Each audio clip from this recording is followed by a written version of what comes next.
Բժիշկը դեռ ինչ-որ բան էր ասում նյարդային համակարգի ախտահարման, ռեմիսիաների և մկանների աստիճանական թուլացման մասին, բայց ամեն մի բառն անցնում էր կողքով։ Ժակլինը լսեց միայն մեկ նախադասություն՝ պարզ ու սոսկալի. հիվանդությունը անբուժելի է։ Նա հարցրեց. ես կկարողանամ նվագել։ Բժիշկն անմիջապես չպատասխանեց, միայն ներքև նայեց, և դա բավական էր։ Որոշ ժամանակ, վերջապես արտասանեց նա, հետո ոչ։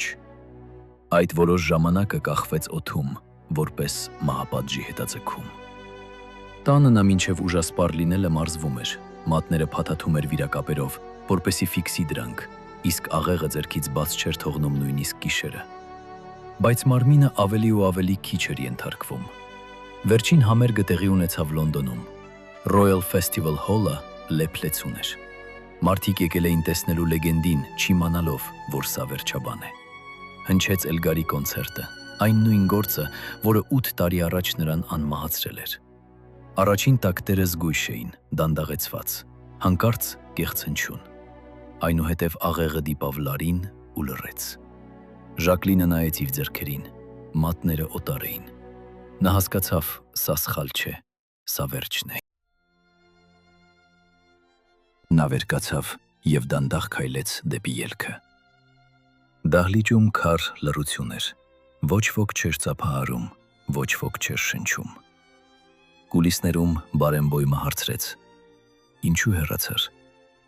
Որովհետև ես այլևս չեմ կարող նվագել։ Այդ երեկոյից հետո նրա թավջութակը վերադարձավ պատյանի մեջ, և փակի բանալու կտտոցը դարձավ վերջի հնչյունը։ Ժակլինի բնակարանը վերածվեց կիսամութ ամրոցի։ Դանիելը հաճախ էր բացակայում հյուրախաղերի համերգների։ Շուտով սկսվեց մի նոր ցավ։ Ժակլինը սկսեց լսել իր քրոջ Հիլարի և Դանիելի շշուկներն ու ծիծաղը հարևան սենյակում։ Մի գիշեր նա տեսավ նրանց ստվերները խոհանոցում։ Նրանց ձեռքերը միահյուսված էին։ Ժակլինը ոչ մի ձայն չհանեց, բայց ներսում ինչ-որ բան վերջնականապես փլուզվեց։ Հաջորդ օրը նա ասաց քրոջը. դու միշտ սիրել ես լինել երաժշտության կողքին, հիմա դու դիրիժորի կողքին ես, ամեն ինչ արդար է։ Իսկ Դանիելին նա ասաց. հեռացիր, քանի դեռ կարող եմ չատել քեզ։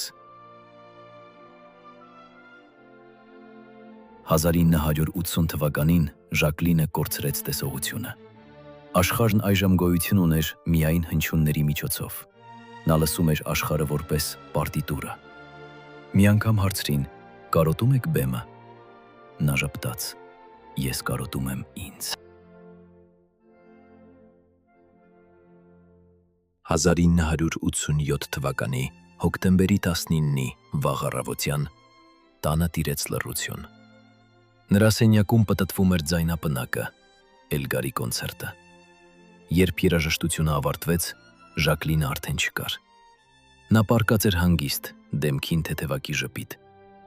Մահճակալի կողքի սեղանին մի գրություն կար. երաժշտությունը հնչյուն չէ, այն հիշողությունն է, այն բանի, թե ով էինք մենք, երբ դեռ կարող էինք զգալ։ Անցան տասնամյակներ։ Ժակլին Դյուպրեի անունը դարձավ լեգենդ։ Նրա 1712 թվականի Ստրադիվարիուս թավջութակը հիմա թանգարանում է, ապակու հետևում։ Մարդիկ կանգնում են դրա դիմաց լռությամբ, իսկ երեխաները հարցնում են. ինչու այլևս ոչ ոք չի նվագում դրանով։ Ուղեկցորդը պատասխանում է. այն հնչում էր չափազանց ճշմարտացի։